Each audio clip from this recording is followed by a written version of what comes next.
Welcome to Khalij Times. Today we are here at Fakeeh University Hospital and we have Dr. Ahmed Hassoun with us. Dr. Ahmed, can you give us a brief introduction about yourself? My name is Ahmed Hassoun, consultant endocrinologist at Fakeeh University Hospital.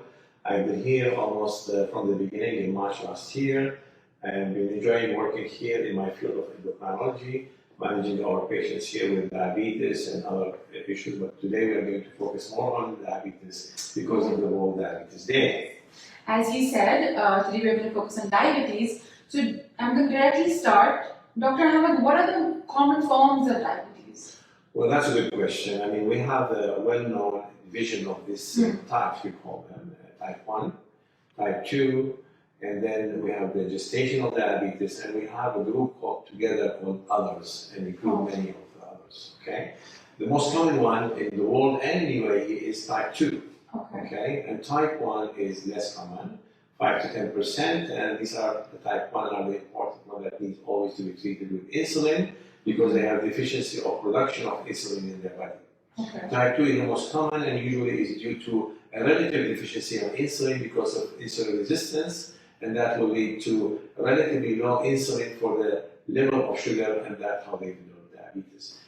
The gestational one is similar to type 2. There is some insulin resistance happen during pregnancy. There is a tendency to have a familial, and genetic predisposition. So when they get this, they are predisposed to get gestational diabetes during pregnancy, and usually at the last part of the pregnancy.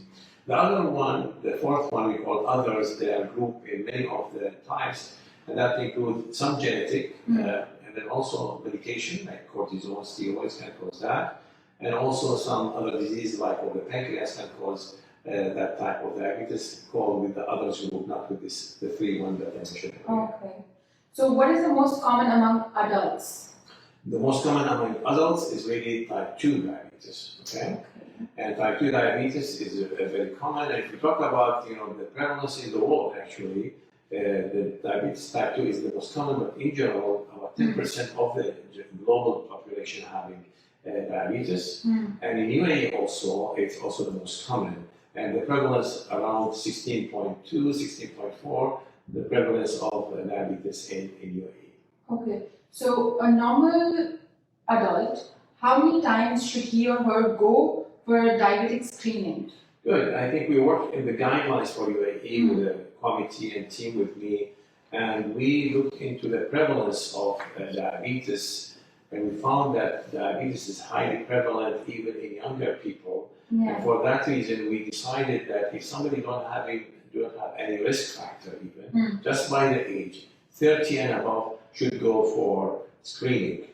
And when we do the screening, it's not only to diagnose diabetes, but maybe we find cases we call pre-diabetes. And these are important because these are the ones that you can address it and prevent them from developing type 2 diabetes. It's prevention. Exactly. Now, for the younger people, for example, adults but younger than 30, if they have overweight or obesity, in addition to another risk factor, which are many of them, for example, somebody have a heart problem, family history, and also getting hypertension, all these people, you don't need to wait for 30. You can do the screening earlier. And it's very important to do the screening, and that's what we are lacking sometimes. Some people are not aware that this needs to be done at that age or even earlier if you have risk factors. Prevention is always better. Also, doctor, there are common myths around it. So like if someone has a sweet tooth or someone eats a lot of sugar, it's basically like, oh, you already have diabetes. So what do you have to say about that? No, that's, as you said, it's a myth. Basically, people who eat,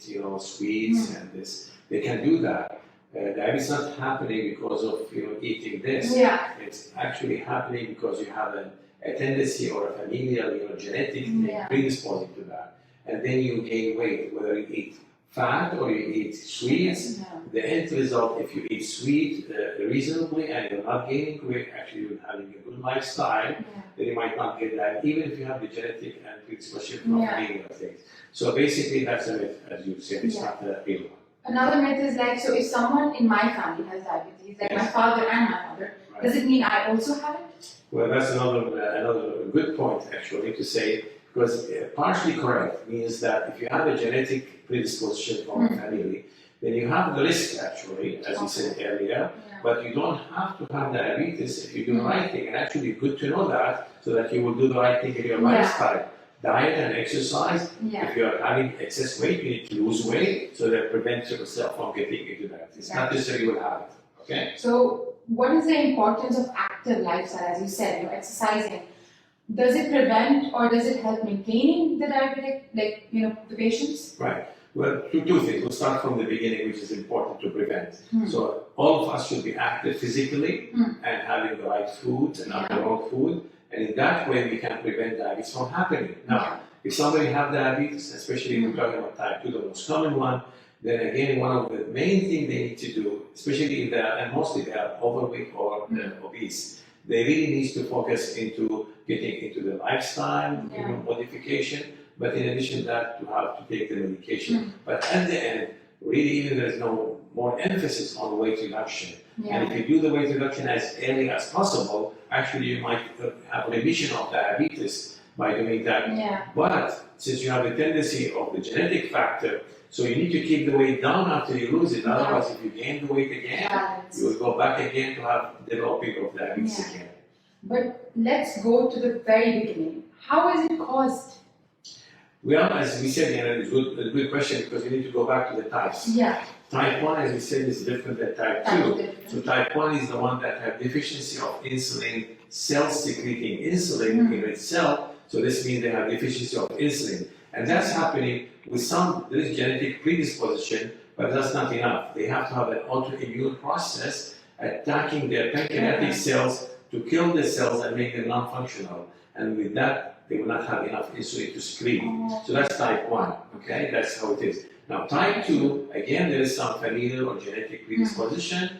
Then you have the environmental factors, which we talk about. Basically, people are eating the wrong food, not exercising, lazy, staying, watching TV, electronic playing, like that. Then they have the predisposition if they start even gaining weight, that will put them at the very risk and they can develop diabetes type 2. There we go, and we've already spoken about how to maintain and manage. But other than an active lifestyle, like doing exercise, eating the right food, what else can a diabetic patient do to maintain and manage their disease? That's a good question. And basically, as we said, the important part is lifestyle. But in addition to that, for example, type 1, they have to be on insulin from the beginning because they have short of insulin in their body production. So they have to be replaced with the insulin taken as injection. We have here in Fakeeh, for example, in addition to the insulin, we have the way to be advanced managing patients with insulin pump and sensor. That's more advanced in the way of managing type 1. And also for type 2, again, in addition to the lifestyle we talk about, they need to be taking medication. Now we have oral medications, we have injection as needed.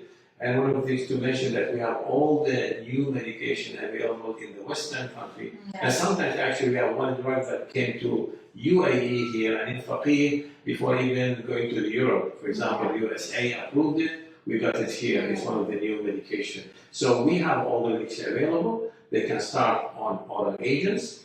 The main thing is really to reach to the target, to the goal. So if they did well with the oral agents, they don't need to take, for example, injectables. But if they are not, then we might increase the dosing, adding medication or adding injection. Some of the new injection I told you about, they are available even here and in UAE. This will help for weight reduction and controlling type 2 diabetes. So there we go with the causes and the managing and the maintenance. But then another question is, can it be reversed? Well, that's, I mentioned it indirectly, just you did. Basically type 2 we're talking about more, because type 1 have difficulty because they have no insulin secreting. We hope that with the research happening in the world, in the Western country, that they might have a replacement of their beta cells which secrete insulin. There are a lot of research going in that field, like stem cells they are doing, they're making it to be insulin secreting cells and like that. So that's in the future. Hopefully, we hope that that will be available for type 1 people to get some replacement. But at this time, we have the advances in the insulin pump, for example, the sensors they can manage themselves with knowing what the sugar is, and also having very advanced now insulin pump that have them automatically correct the sugar while they are connected to the insulin pump. And we hope that we have more advanced in that one. Now in type 2 is the one that can be reversed, as I said earlier, by weight reduction. Yeah. Because you cannot change the genetic because your mother and your father gave you, We right? can do the thing. Exactly, but we can do the environmental factor, which is the weight gain with the right food and with medication. Also, as I said earlier, there is now an emphasis on weight reduction, especially for type 2.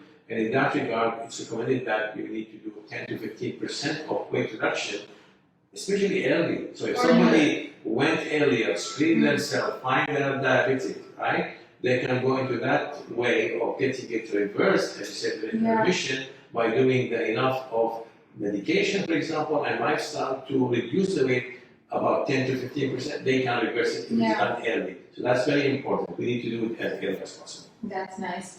Like I know that you spoke about a little bit of Fakeeh University. There are the latest medicines over here. But what else is the hospital doing towards what are the treatment options here for diabetic patients? Well, generally speaking, you have to have a multidisciplinary. So we have the consultants. I have myself, and I have another consultant with me, Dr. China, also here. Both of us as endocrinologists. We have diabetes educator, Mr. Swing with us, which is very important and very essential in the part of the management because education, as we talked earlier, education to protect future now. Yes. So that's as part to be done by doctors as well by the educator. Yeah. We have dietitian also supporting our patient by counseling with them and knowing what's need to be individual benefit for each diet for you, for me, for everyone is different. So it needs to be addressed by the team, the educator, as I said, from a management of medication, the dietitian as well. And plus, we have all the pharmacy that has everything available in the market. It's available here, including the new injection I told you that's probably in UAE but before even European countries. Yeah, we have all this in here. Just lastly, I just want to ask, you said, everybody is different. So is there a difference between females and males when it comes to diabetes? Not really in that, except that the ladies who are diabetic can get pregnant, right? And they have to have special care for pregnancy. And that's another good point you mentioned, because they really have to be well controlled before they even decide to go for pregnancy to avoid problems with the baby, during the earlier months of pregnancy can be affected if the sugar is not well controlled.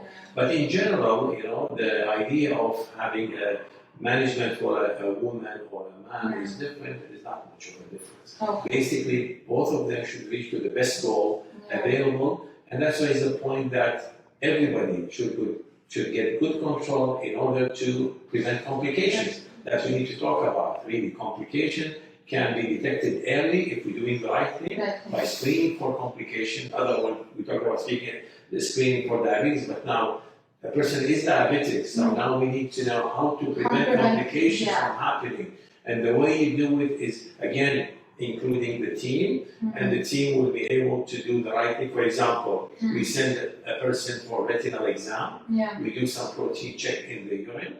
We also check the feet. And all this thing to be done early so that if it is started, we detect it earlier. We can reverse it sometimes if we get earlier, but at least we let it not to progress not worse to a worse thing. As you know, it can affect the eyes, the kidneys, the feet, and also the heart. Very commonly people having heart issues, complications from diabetes, as well as, God forbid, strokes and like that. And sometimes even worse, to have some amputation and like that. So these are the things that we need to avoid, and we don't need to see them in our patient. With the advances available to us here and in Fakeeh University, we are able to do that for our patients. Overcome these situations. Thank you so much, Dr. Hassoun. Thank you so much for watching. This is Fizana with Aman signing off.